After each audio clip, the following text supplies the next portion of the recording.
losing my wall, I win, I never fall. I've been gone for a minute, yeah, had to be free. You want it, I got it, so tell me what you need. I'm unchained, unfazed, and unwilling. It's a new day, new world, we all winning. I'm up late, up early, I gotta get it. Keep working, now we gotta make a million. Go get it, you got it, I see you. Go get it, you got it, I see you. Go get it, you got it, I see you. Go get it, you got it, I see you. Go get it, you got it, I see you. Go get it, you got it, I see you. I know you could do it.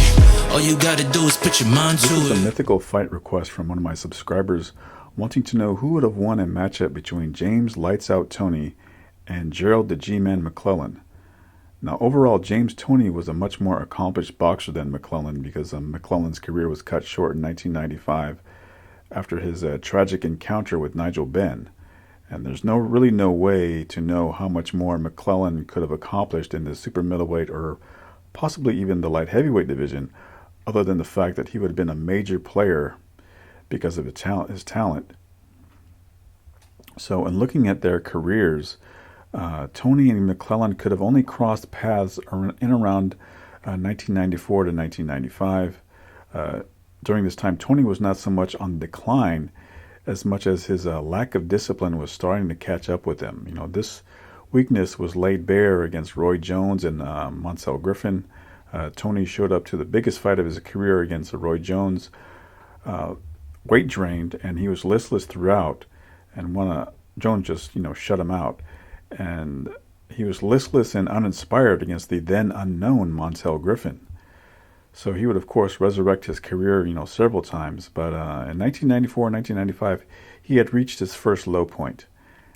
McClellan, on the other hand, was tearing through the middleweight division, scoring highlight reel knockouts against another knockout artist in Julian Jackson, while padding his record against some Don King hand-picked opposition in the likes of Jay Bell and Gilbert Baptiste. Now, that being said, McClellan doesn't have that much of a resume in comparison to Toney. Toney went all the way up to heavyweight and defeated John Ruiz.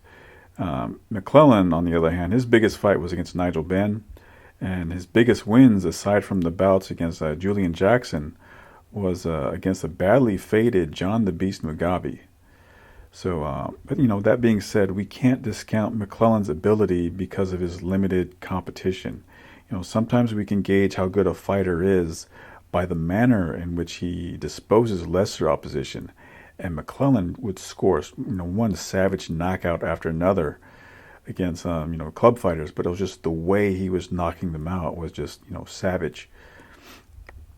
So how would this fight play out? I see Toney as being a bit passive. He would seek to counterpunch McClellan.